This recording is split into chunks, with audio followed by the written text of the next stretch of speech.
this. Like, hello. Hi guys. How is everybody? You're here with the tall and the short of it with Betsy and Jenny. And we are on week 2 of our month on learning to read. Yes, it's reading fluency. Yes, okay. So anything fun happened in your classroom today? Yes, we had a baby shower today. A baby shower? Yes. Except one of my students kept thinking it was a birthday party and kept singing happy birthday to the mom-to-be and going, That's happy fabulous. birthday! Yeah. That is fabulous. So it was a baby shower / birthday party. Okay. All right. Yeah. He just knew there was a party today. Yeah. There was a party in the classroom today. Yeah, my world consisted of much paperwork, which was not very fun, and a few conferences, but that's pretty typical in my world, so now. She didn't even make it to the baby shower. I did actually spend some time with a student today, though, doing some screenings, so that was fun. There you go. That was my highlight. Yay. And, I spent a good, sorry, I'm pointing because only Jenny can see, but see my gingerbread houses over there? Yeah, we're going to decorate them. I made gingerbread houses out of graham crackers. I love Christmas. I built the structure. I was the contractor today. All right, well, let's get into this. So reading fluency is our topic, and we, last week we talked about phonological awareness and phonics being the sounds that we use to make up our language when we have to know that before we can learn to read. Reading fluency is another big part. Ooh, hi Deanna. So what is fluency? Fluency is what? It is the speed at which you read. It is the accuracy with your words and the expression that you use, the proper expression. Exactly. I should say. So when you have a kiddo who is reading and it's real choppy and they're pointing one word at a time, that's not really considered being a fluent reader, because they should be able to read a sentence or read and if they're still on that reading word by word, that means they haven't developed that fluency yet that is needed. Now, it doesn't mean that they read super fast, right? No. I mean, you can be a fast reader and not be very fluent if you're not using expression or you're stumbling over some of the words, but you just keep going. So it has to be like a combination of all those things. I remember when I was not teaching in this classroom, when I was doing more of a resource setting. I can remember when you started talking about that, I remember my charts. I would use like a robot, like we don't, as a visual cue for them, but also then the tortoise and the hare, using that. You don't want to be the tortoise, you don't want to be the hare, you want to be in the middle, and so so there's some good visual nice visual cues. Yes. That our kiddos definitely need. But yeah, and it is kind of hard to explain to a kiddo that, hey, you're reading too fast, and then they take it to the other extreme. Right. So right. So and it's important to note, as far as with fluency goes, some of the barriers that happen with kids with disabilities. Number one, if you have a kid who still cannot read fluently, and he's been, doing all of the phonemic awareness activities, they've been practicing sight words, they've been, doing all the things that we do when we teach kids to read, and they're still not reading fluently, that's a huge marker for signs of a learning disability in reading. So we need to really watch out for those kids whose fluency is still not developing even after several years of instruction, because that's a big deal. And then also, if a child has low processing speed, maybe they're language impaired or they have attention deficit, those things can also impair their reading fluency, because they are taking more time to decode what's on the page, and it's not allowing them to use their brain at the same time. Reading is hard. It is hard. It is very, well, and I even said it's complex to Jenny before we started this. I said, and it's important to note that your students are going to become more fluent readers first in reading fiction before they become a fluent reader in nonfiction. Well, because one, you don't usually change your expression too much when you're reading nonfiction. Encyclopedia reading. But I mean, that's just something. So obviously, most of our practicing for fluency does happen with fiction. Sure. Sorry, that was it's the end of the day. Yeah, it's all right. So we were sitting here and we're like, let's brainstorm all the ways that, and it is good to know, too, that the research does show that the same activities we use to teach fluency with typical readers do work with readers with disabilities. It just takes longer, and you have to do it more. Yes.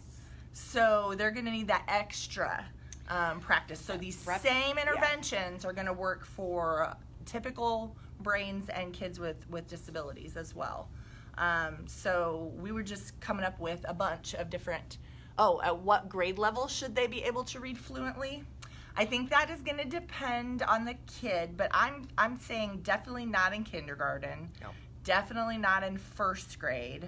I would say they would start to be reading fluently, I mean, on average, second to third grade.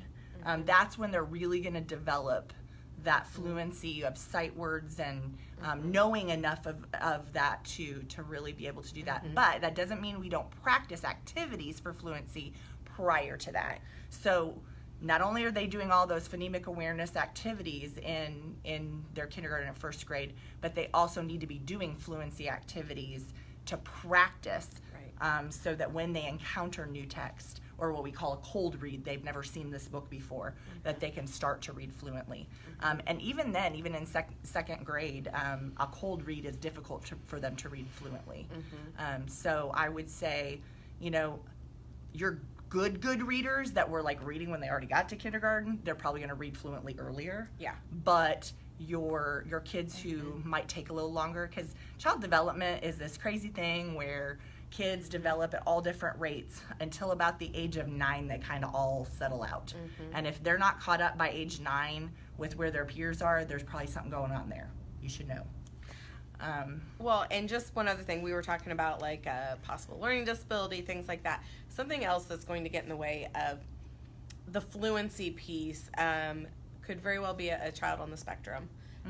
Because they struggle with that expression. Yes. And many times they have that monotone voice. Or I'm reading and I mess up, so their accuracy, I mess up, and instead of correcting and moving on, we have to start all over. So they impair their own fluency. Right. So that is just something, and that's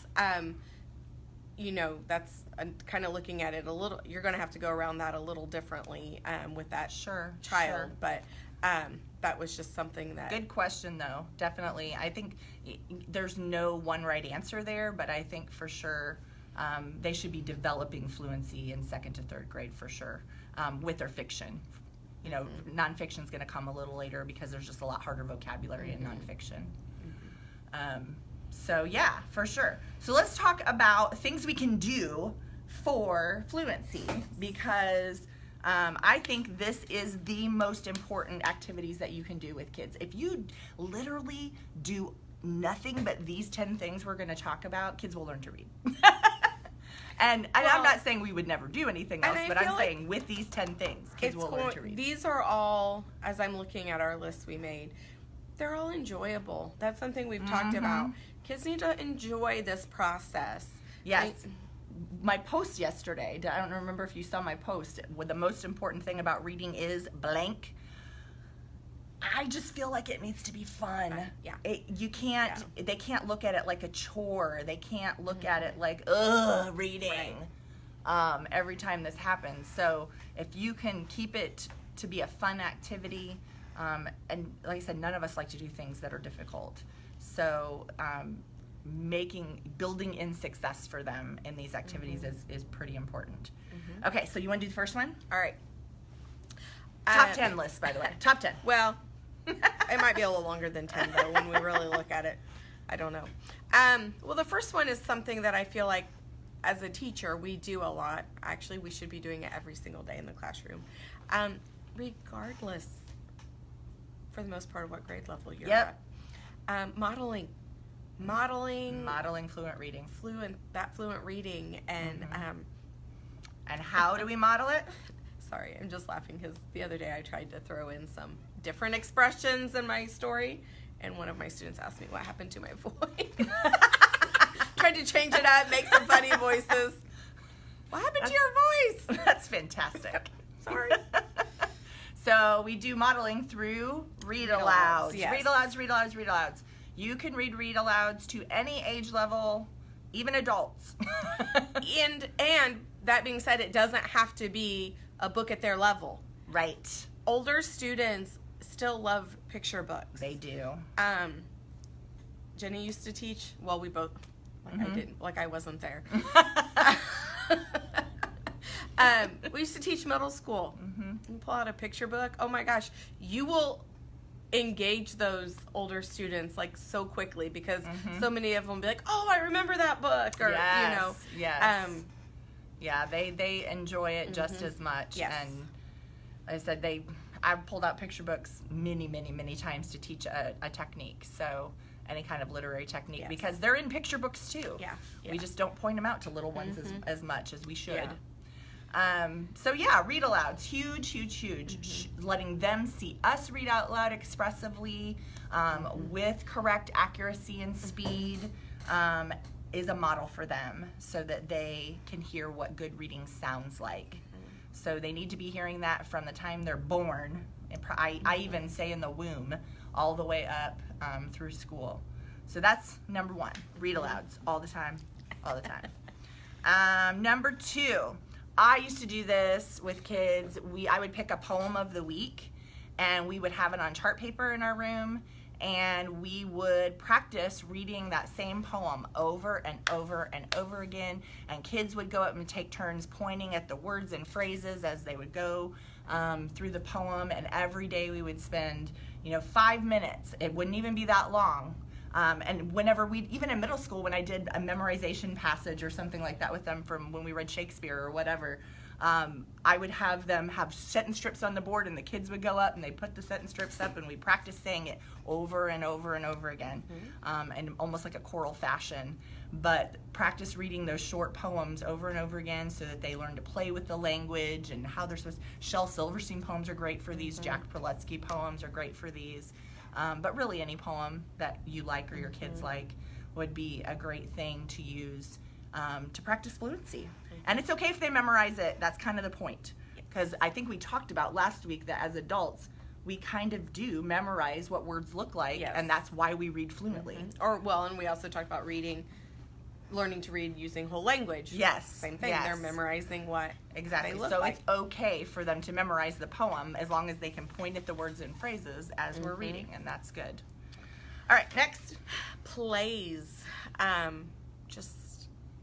Reading plays in class. I can remember doing that in school and loving, waiting for your turn, because they have to do that. They have to pay attention. They have to follow along when their peers are reading so that when it comes to their turn, they're ready. And obviously you practice plays. You don't just, here you go. In fact, I used to put them in acting companies in my classroom when we did plays, and they would each have a scene, and then they would have to act out their scene for the whole class. So they had to practice it over and over and over again with their group, and that's fluency practice. And I mean, even at the memorization piece comes into that, but even at the lower level, I'm sitting here looking at a whole tree of puppets. Doing that with those younger kids, adding, because a lot of times kids are more comfortable when they're speaking to a puppet rather than when they're speaking. Well, and then another variation on that would be reader's theater. So I don't know if everyone out there knows what reader's theater is, but it's when you have it's usually shorter than what like a play would be, but it's a script, and then everyone just stands in a line. You don't really act while you're doing it like you would in a play. I'm sorry. The only thing you're practicing is your fluency. So there's that, and then audiobooks. Now we can both talk about this for days. Yes. And actually, this was something I learned at our previous school. And because we utilized it a lot at our previous school when we taught at middle school.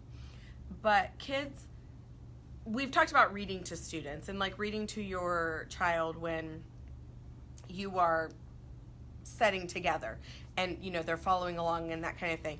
Audiobooks follows that same kind of that same principle, but it's something that might be, you know, they're looking at it as a more appropriate thing as they get older. And when a child is reading a book, and it can be a book, any book. This is something I liked is students that struggled to read could still read the same books that their peers were reading. Yes. And they're following along. They're listening. They have their headphones in. They're listening.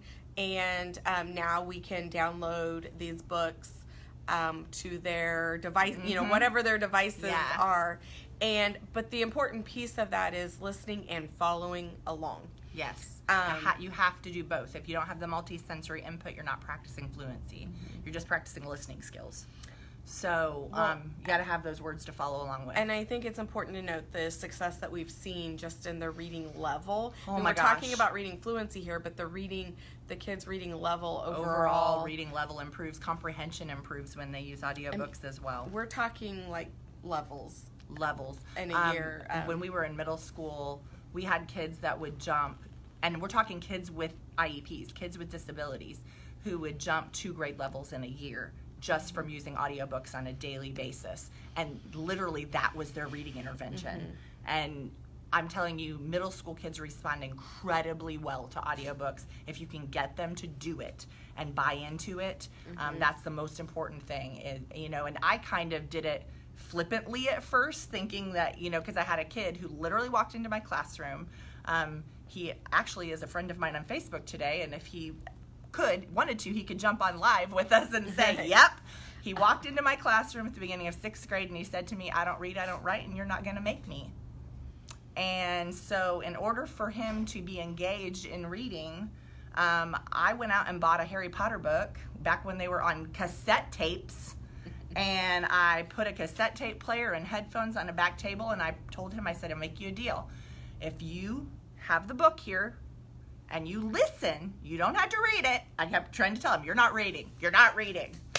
You have to listen to the book and follow along, track with your finger in the book. And if you do that, then I won't make you do any of the other work that everybody else is doing. And he went, what? Like, is there a trick here? And I said, nope. I said, that's it. All 50 minutes, all day until this book is done, you don't have to do anything else as long as you sit back here and do that. Oh my gosh, this kid was hooked after, 30, 40 pages of getting into the story. He immediately wanted more and more books. And he read more audiobooks between 6th and 8th grade. In fact, he left our school as an 8th grader with one of the highest points, because we used to use accelerated reader in our middle school. You read books and take quizzes. Yeah, and he had the most accelerated reader points of the entire 8th grade when he left. And he learned to read literally didn't even need the audiobooks anymore by the time he left middle school. Literally came to me one day going, I can read it without it, because his headphones broke, and then he just decided to start reading, and he could. And that's something, too, like I can remember back when we taught middle school, it was very obvious that our the kids that were listening to audiobooks and the ones that weren't. But now, because you can put it on any device, and so many kids, it can be on their phone. Yeah, that it's very inconspicuous, it can be whoever. Yeah, but even with little ones, having them sit, around one of those players or whatever, or a device with the headphones plugged in, and they all listen to the same book and follow along, still great. I did it when I was a little kid. We actually had those little record players, and they had the records that went with the books. I did it all the time when I was a little kid. Yeah, I can remember some specific books, but I wish I could find them because I loved them, but I can't. I can still remember the sound. So next, another activity is Sightword Games. Okay, so you think, well, how can memorizing sight words improve your fluency? Well, the quicker you can recall those words, the quicker you can learn to do phrases, and then the quicker you can get those sentences more fluently. So, but they need to be games. You need to make it fun and playful. So not just flashcard sight words. I'm talking like playing memory games with sight words. Play something or cups. Cups. Oh, okay. So we would get the Dixie cups and write sight words on the bottom, and then you show the kid, the cup. And don't they get to build with them? And if they get it correct, they get the cup, and then they get to see, build the big tower, and then at the end you get to knock it over. Yeah, super fun. Yeah, so they want the biggest towers, so they. I actually just saw my Dixie cups today back there because the letters. I was like, I have. But whatever you do, keep it a short amount of time and don't make it boring. Because the second you make learning sight words boring, they will check out on you. And then I hate reading. So no boring stuff. Make it a game. Make it playful. Practice writing sight words on each other's back with your finger, and the other person gets to guess what it is. Kind of like you can do that with spelling too. Yeah. So that's another one. I'm just gonna put them all together because they are. I mean, we do this in classrooms. Like, there's just different ways to read. A lot of times we do this in centers and or we have, like, today Monday we do it this way, Tuesday we do it, but you can do paired reading. Like, you're reading with a buddy. You read a page, I read a page. You read a sentence, I read a sentence. Echo reading. I read, then you read the same thing, and so so you model how it's supposed to sound, and then they have to echo you. Choral reading. You're reading it at the same time. So you're kind of modeling while it's happening, I guess. And then repeated reading, which is, that's just something we do. Kids like reading the same books over and over, and we should let them. And we should read them with them over and over and over again. And again, it's okay if they memorize them. Because you all know that kid that you read a book to, and you read it a little differently, and they're like, that's not what that says. Yeah. Because they had it memorized. Yes. So, but like I said, all of those things are, I think, a lot of teachers do those on a weekly basis. And like I said, you might do, on Monday, you're going to read with your buddy. And on Tuesday, reading. And sorry, Sorry, I got a phone call. I'll have to get back with that person. So anyways, those are all different ways. And they're so beneficial because not only are you modeling, but then the peer is modeling, they're modeling for each other. So. All right, and then independent reading. Kids need to be doing independent reading every day for about 20 minutes. And it can be picture books, it can be novels, it can be whatever, it can be magazine articles, it can be whatever you want them to do. But again, have it be something they choose and something they like that's interesting to them. But the more you read, the better you get at reading. So that's just a pretty that's life self-explanatory. I think the more you do something. Exactly. We want them to be to have fun reading and pick out things that they like. Those kids' National Geographics are amazing. My niece got those at one point. She loved them. I used to get those highlights magazines when I was little. I love those. It was so exciting because you got mail. So. My nephews still get those. So there's a couple different ones now. Exactly. Okay, and last but not least. Well, you're the one that brought this up, but well, so you know how when a kid starts to learn to read, they point at each word individually? So we call that word by word reading, and it's not fluent when they do it that way. So a way to train them to read phrases and sentences is you give them a short phrase like around the corner. And you put a line under it, like the sweeping line underneath it, and you have them trace that with their finger while they say around the corner. So instead of pointing it around the corner, they say around the corner. And you just practice that with phrases. So we call that scooping phrases. We just scoop those phrases with our finger, and then they'll be able to do that better when they're reading. And you can eventually move to where they're doing short sentences. You know, I went to the store. But they want to scoop the sentence instead of pointing at each word individually. Okay, well, those were our best and brightest ideas. If you have ideas to add, please put those in the comments. We want to hear all your exciting ideas about teaching reading fluency. If you have a neat idea, you can post a link. You can post a picture of something you've done. You can just tell us about it in the comments. We would love to hear that. And then next week, we'll be back. And I think next week is vocabulary. So we're going to talk about vocabulary and how vocabulary fits into learning to read, because it's a biggie. And we're also, I think next week we'll be able to talk a little bit about the dyslexia bill, because some people had asked about what's going on with the dyslexia bill in Indiana and how is that going to fit in, what's that going to look like in schools. So we'll try to pair that in next week, and I'll give you some more information on that, because we actually have a meeting this next week about that. So I'll have a lot more information too to share with everyone. So, okay. Well, we hope everyone has a great weekend. Keep watching our posts. I'm going to try to make some more interactive ones. And everybody, we'll see you next week. All right. That's the tall and the short of it.